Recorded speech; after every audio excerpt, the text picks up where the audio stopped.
It looked older than everything in Daniel's apartment. No stamp, no return address, just his name written in thin, trembling handwriting. Inside was a single sheet of paper. Come back, it's still here. No signature. But he knew. The psychiatric hospital on the hill had been abandoned for 20 years. The tower voided, windows boarded, paint peeled away like shedding skin. Even as a child, Daniel feared the place, especially the corridor. He shouldn't have gone back, but he did. The iron gates screeched when he pushed them open. Wind moved through dead grass like whispering voices. The sky was swollen with storm clouds, and for a moment he thought he saw something shift inside him, a shape too large to be a cloud. He told himself it was nothing. The front doors were already open. Inside, the air smelled like dust and forgotten things. The corridor stretched before him, impossibly long, lined with cracked tiles and flickering ceiling lights. At the far end, darkness pooled thick as ink. He remembered running down this hallway as a boy, chasing a red ball. He remembered losing it. He stepped forward. Each footstep echoed, then echoed again, as if something mimicked him half a second too late. Halfway down the corridor, the lights flickered harder, and at the far end, just for a second, a silhouette. Tall, thin, unmoving. Then it froze. When the light steadily was gone. Room 12 was unlocked. He didn't remember the room number, but his hand reached for the wall without hesitation. Inside, an old hospital bed stood in the CDC. Dust coated everything. The pillow had an indentation, as if someone had just lit. Daniel's breath shook. Behind him, something spread softly along the wall. He turned. The mirror above the sink was cracked corner to corner. In a fraction of flesh, Daniel stood alone. What is this? But one of the sharks An abandoned offering. Come. his reflection smiled. Why are we here? To see what was left He behind. wasn't smiling. He stumbled back, knocking over a tray of rusted surgical tools. He had it clattered across the floor. When he looked again, the mirror was normal. No smile, no distortion, just him. He left the room quickly. The corridor seemed narrower now, longer. The doors on either side were slightly open, though he was certain they had been closed before. From one room came the slow creak of a rocking chair.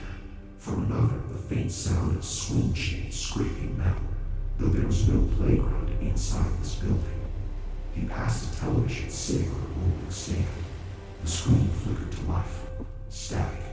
White noise hissed into the side of the hallway. He tried to ignore it. Then the static shifted. A shape formed.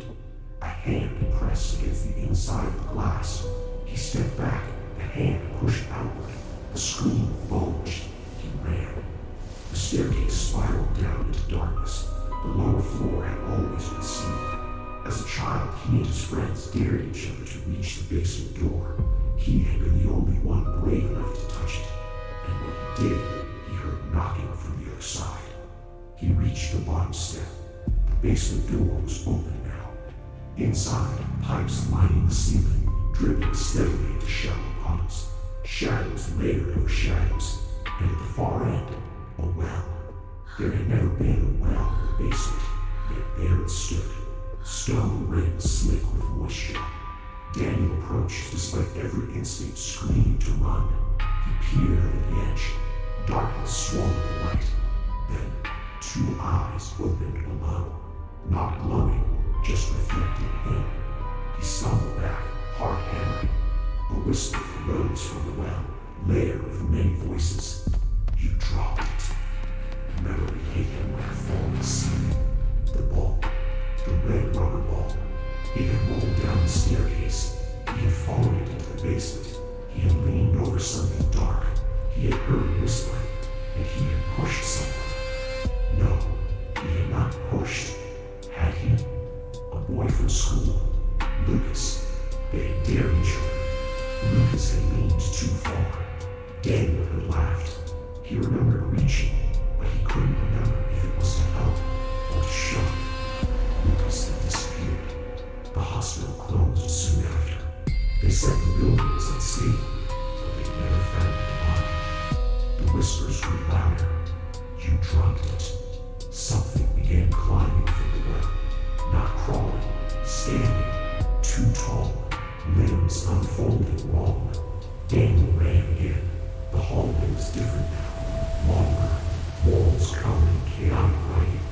Thousands of phrases scratched into plaster. Still here, watching, you saw. Mannequins stood along the walls now, hospital training dummies, faceless, all turned towards him. As he passed, their heads rotated in unison. At the end of the corridor stood a child, back turned, holding a red ball. Daniel slowed. The child spoke without turning.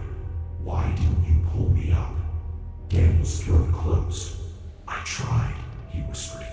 The child tilted its head. The neck bent too far. You laughed. The overhead lights exploded into darkness. Only moonlight from a cracked window remained.